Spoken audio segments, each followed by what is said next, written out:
Hello అండి, అందరికీ welcome to కుచ్చు స్పెషల్ డిషెస్. జస్ట్ ఒక టీ స్పూన్ నూనెతో ఒక హెల్తీ బ్రేక్ఫాస్ట్ లేదా ఈవినింగ్ స్నాక్ ఎలా చేసుకోవాలో చూపిస్తున్నాను. టేస్ట్ అయితే చాలా బాగుంటుంది. ఒకసారి తప్పకుండా ట్రై చేయండి. ఎలా చేసుకోవాలో చూపిస్తాను. ముందుగా నేను ఇక్కడ ఒక 1.5 కప్పు దాకా పోహా తీసుకుంటున్నాను, అంటే అటుకులు తీసుకుంటున్నాను.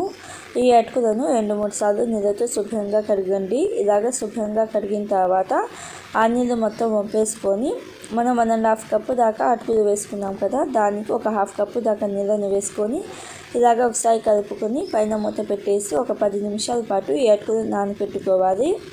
అటుకులు 10 నిమిషాలకి బాగా నానిపోయి ఉంటాయి, చూపిస్తున్నాను కదా.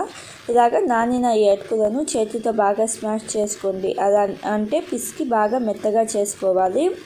ఇలాగ మెత్తగా చేసుకున్న తర్వాత దీనిలోకి సన్నగా కట్ చేసిన క్యాబేజీ 1 కప్పు దాకా వేసుకొని, ఒక చిన్న సైజు ఉల్లిపాయను సన్నగా కట్ చేసుకొని వేసుకోండి. అలాగే క్యాప్సికమ్ సన్నగా కట్ చేసింది ఒక 2 టేబుల్ స్పూన్లు వేసుకొని, 2-3 రెమ్మల కరివేపాకు అలాగే కొత్తిమీరను కూడా సన్నగా కట్ చేసుకొని వేసుకొని, సాల్ట్ ఒక 1/2 టీ స్పూన్ దాకా వేసుకుంటున్నాను. అలాగే రెడ్ చిల్లీ 1 టీ స్పూన్ దాకా వేసుకొని, ఒక 1/2 టీ స్పూన్ దాకా ధనియాల పొడి వేసుకొని 3 మీడియం సైజ్ బంగాళాదుంపలు ఉడికించుకొని పైన ఉన్న తొక్క తీసేసి ఇలాగ తురుముకొని వేసుకుంటున్నాను.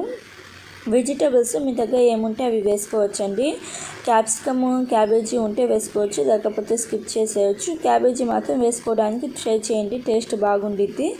దీనిలోనే ఒక పచ్చిమిర్చిని సన్నగా కట్ చేసుకొని వేసుకొని, అల్లం వెల్లుల్లి పేస్ట్ ఒక 1/2 టీ స్పూన్, అలాగే నిమ్మరసం 1 టేబుల్ స్పూన్ దాకా వేసుకుంటున్నాను. మీ దగ్గర నిమ్మరసం లేకపోతే ఆమ్చూర్ పౌడర్, లెమన్ జ్యూస్ అలాగే చాట్ మసాలా కూడా వేసుకోవచ్చు. ఒకసారి బాగా కలుపుకొని బైండింగ్ కోసం గోధుమ పిండి 1/4 కప్పు అలాగే బియ్యం పిండి 1/4 కప్పు వేసుకొని ఒకసారి బాగా కలపండి.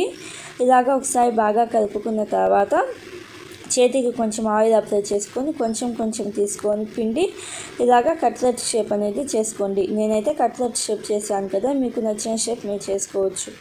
ఇలాగ షేప్స్ అన్నీ చేసుకున్న తర్వాత ఇప్పుడు స్టవ్ ఆన్ చేసుకొని కడాయి పెట్టుకొని జస్ట్ ఒక 2 టీ స్పూన్ల దాకా ఆయిల్ వేసుకోండి. ఆయిల్ కొంచెం హీట్ అయిన తర్వాత మనం రెడీ చేసుకున్న కట్లెట్స్ వేసుకొని మంట మీడియం ఫ్లేమ్లో పెట్టేసి ఒక 2-3 నిమిషాల పాటు ఫ్రై చేసుకోండి. ఇలాగ ఒక 2-3 నిమిషాల పాటు ఫ్రై చేసుకున్న తర్వాత రెండో వైపుకి మార్చుకొని రెండో వైపు కూడా ఇంకొక 2-3 నిమిషాల పాటు మంట మీడియం ఫ్లేమ్లో పెట్టేసి ఇలాగ దోరగా వేయించుకోండి.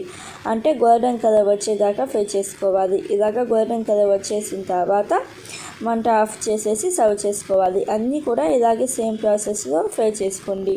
మంట మీడియం ఫ్లేమ్లో పెట్టేసి ఫ్రై చేసుకోవాలి. అంతే అండి, సింపుల్గా మనకి హెల్తీ బ్రేక్ఫాస్ట్ లేదా స్నాక్ అయితే రెడీ అయిపోయింది. టేస్ట్ అయితే చాలా బాగుంటుంది. ఇలాగ కట్లెట్స్ లాగా పెట్టి పిల్లలకి లంచ్ బాక్స్లోకి, స్నాక్స్లోకి పెడితే చాలా ఇష్టంగా తింటారు.